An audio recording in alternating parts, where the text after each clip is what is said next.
Ang mabuting balita mula sa langit sa araw na ito. Alleluia, Alleluia!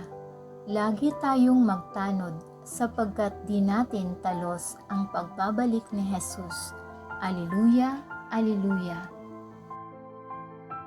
Ang mabuting balita ng Panginoon ayon kay San Lucas.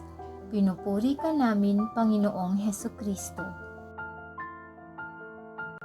Noong panahong iyon, nang tumingin si Jesus, nakita niya ang mayayamang naghuhulog ng kanilang kaloob sa lalagyan nito sa templo. Nakita rin niya ang isang dukhang babaeng balo na naghulog ng 2 kusing. Ang wika ni Jesus, "Sinasabi ko sa inyo, ang dukhang balong iyon ang naghulog ng higit kaysa kanilang lahat, sapagkat bahagi lang ng di na nila kailangan ang kanilang ipinagkaloob. Ngunit ibinigay ng balong iyon na dukhang-dukha ang buo niyang ikabubuhay."